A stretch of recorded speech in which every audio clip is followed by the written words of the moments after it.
Helldivers 2 is shattering records on Xbox, and it's bona fide proof that console exclusivity is or should be a thing of the past. Don't believe me?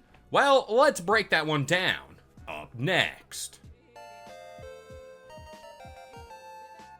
What's going on, guys? It's Kalo, and I'm here to give you the lowdown on all things gaming, and if you're new here, feel free to subscribe to this channel for weekly video game news content. Drop a like on the video, and welcome to the Level Up. So, over the past few days, stories about the sheer amount of success Helldivers 2 is obtaining while on Xbox, it's been quite staggering. And when we talk about Helldivers 2, there seems to be a lot of denial on PlayStation's multi-platform strategy. Some people went as far to claim this is just a one-time deal, and games on Xbox simply don't sell. So again, people ran with this crazy idea that after Helldivers 2, PlayStation would deem the Xbox platform unprofitable, and they will abort mission on releasing future PlayStation games, potentially on Xbox in the future. Well, my brother in gaming, I must sadly admit, y'all were so damn wrong, and that narrative right there, it's pretty dead. So let's refer to thegamer.com, where they dropped a new report sharing some numbers from Alina Insights as it pertains to sales numbers for Helldivers 2 on Xbox.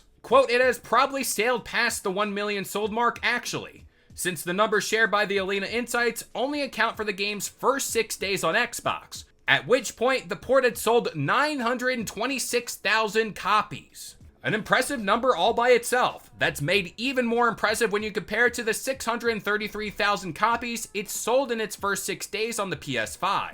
Now, I will give tons of credit where credit is due. Leading up to the launch of Helldivers 2 on the PlayStation 5, I really don't think anyone thought this game would go off to see the success and cult following it's gained since launch. So I do think it's that following it gained over a period of time most likely that helped the Xbox version of this game see the numbers that it did. But at the same time, it tells us a lot without saying too much. There was a narrative floating around that its all-time high peak concurrent player count for this year had nothing to do with its release on Xbox, and it was just people coming back to check out the new update. Well, the CEO for Helldivers revealed last week the game hit that all-time high, and that's ever since it first launched last year. And again, you start to see the goalposts being moved here, and at some point, it just makes me laugh every time a new story like this pops up, and people just continue to deny it. The Xbox community showed up in numbers, and keep in mind, this game nearly, or by now, sold 1 million copies.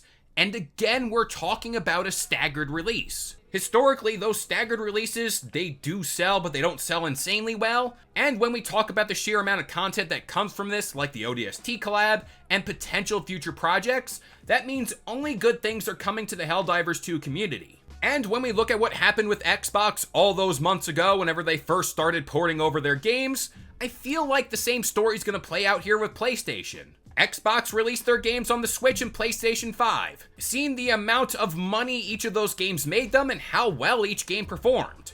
That then snowballed into even more releases and even more IP going over to PlayStation, and the rest is history. All I'm honestly saying right here is, this could be the start for PlayStation, honestly it should be, and I do think good things come from this despite what the internet has to say. But with all that being said, I'm gonna pass it off to you guys. What do you think about all this? But that about does it here. I've been Kalo. I gave you the lowdown on all things gaming, and if you're new here, feel free to subscribe to this channel for weekly video game news content. Drop a like on the video, and this has been the Level Up.